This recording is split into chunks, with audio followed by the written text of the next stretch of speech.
Thank you, Mr. McLean. Our next witness is Mr. Douglas Woods. He is the president of the Association for Manufacturing Technology. Prior to joining AMT, Mr. Woods worked at everything from small tool and die shops up to multi-billion-dollar machine tool corporations. AMT was founded in 1902 to represent and promote the interests of American providers of manufacturing, machinery, and equipment. Welcome. Thank you, Madam Chairwoman.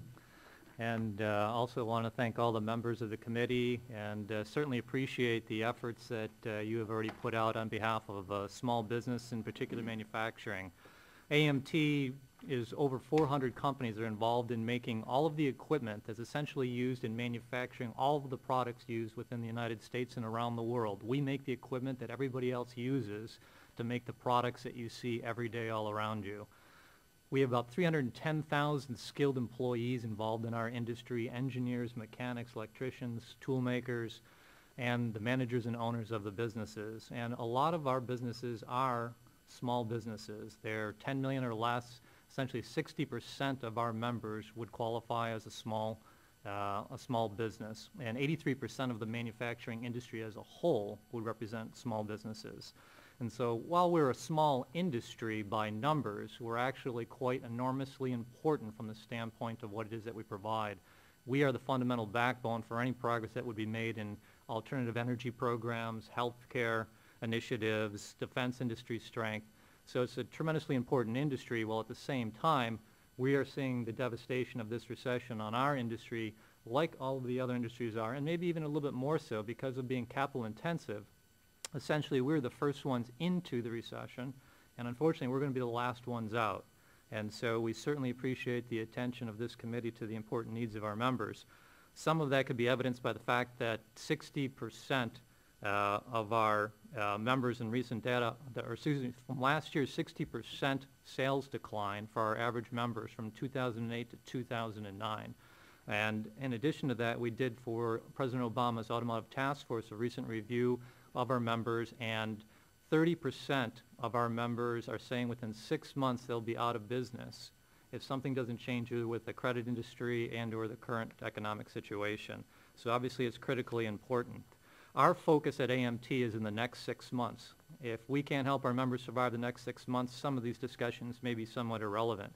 And the number one issue we are faced with is the credit issue. So while all these things tie together, the credit issue is a major point. The provisions and things that the committee has done in the Reinvestment Act have been great. The 90% loan guarantee, the waiving of the fees has been phenomenal. But unfortunately, if you still can't get the credit, the fact that there's a guarantee doesn't really help, and that has been a problem. The bonus depreciation and the enhanced Section 179 expensing, great things as well. We really appreciate that. Unfortunately, if companies aren't making profit, it's very difficult for them to use those, so that's not accelerating the cause and need of our members right now.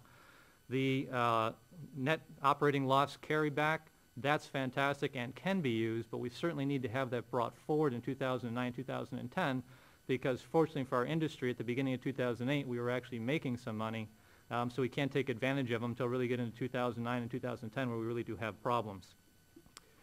Energy-related tax incentives you provided, some of our members are taking advantage of those, but there is some ambiguity in some of the definitions and rules there to figure out which ventures actually qualify.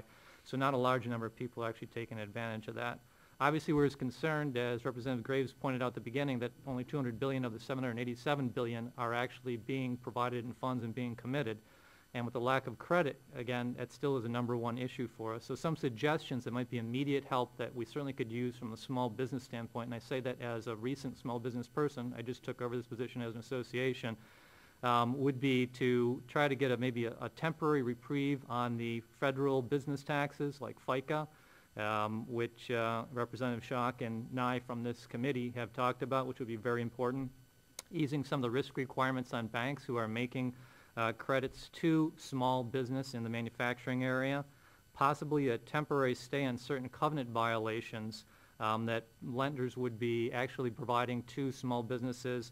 Maybe take a look at loosening the rope. Don't let it go. It might seem counterintuitive to actually increase what are the guidelines for somebody that might be in violation, but I think it's critically important to look at maybe secondary items like backlog, employment records, other things that would measure the performance to pay back that loan besides just cash flow, which right now everybody would probably be in violation of. Longer term, some things such as tax credits for exporting products in 2009 would help trade balance issues and get people exporting their products. As I talked about, extending the bonus depreciation and the enhanced expensing through 2010 and beyond would be very helpful. The net operating loss carryback, if we can get 2009, 2010 included, and possibly look at some companies with revenues over the 15 million, so some of our customers could also be included in that because they're the ones buying the equipment. And in some of the legislation that's already been put out there, Impact and Build USA, two good programs that are already out there that if those could be included would be fantastic. So the most important thing, with all those said, all those would be for naught if we start imposing any other new programs that put taxes onto businesses. So I implore the committee to do the best they can to avoid any burden on taxpayers going forward. And with that, I'd like to submit, if I could, a request to have my written testimony submitted to the committee, if that's possible. Without objection. Thank you. To order.